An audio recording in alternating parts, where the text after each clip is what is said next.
Magandang araw po sa inyong lahat.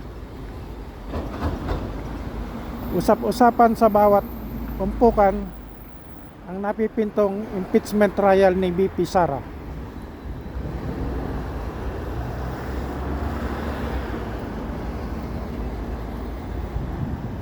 Ayon sa ibang eksperto,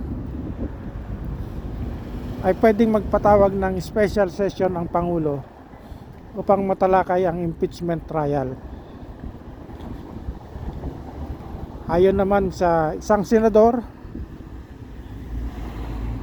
ay pagkatapos ng recess o sa pagbabalik nila sa June 2 ay kanilang sisimulan pag-aralan o talakayin ang impeachment trial ni VP Sara. Ayon naman sa ibang eksperto sa batas,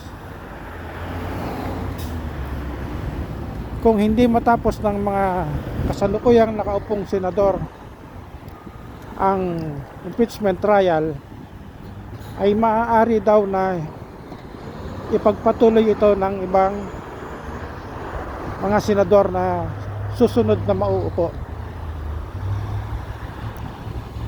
Kung magkagayon man, ay siguradong maraming tututol o papabor, dahil ang sasabihin nila ng iba ay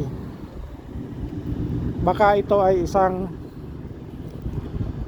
gimmick, o di kaya ay baka sabihin ng iba ay hindi maaari dahil ang dapat na mag-hearing lamang ay ang kung sino ang senador na nakaupo, at hindi na maaaring ipagpatuloy ng mga bagong senador na mauupo.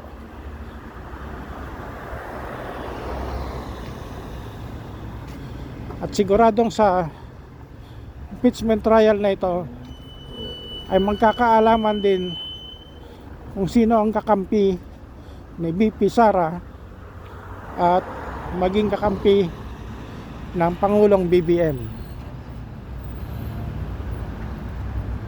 Abangan po natin yan, mga kaibigan, dahil siguradong malaking istorya ito sa buong mundo.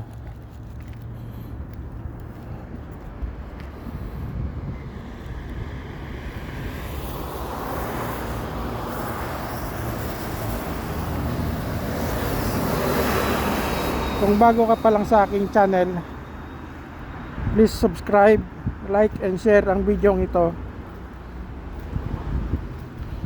at mag-comment na rin po.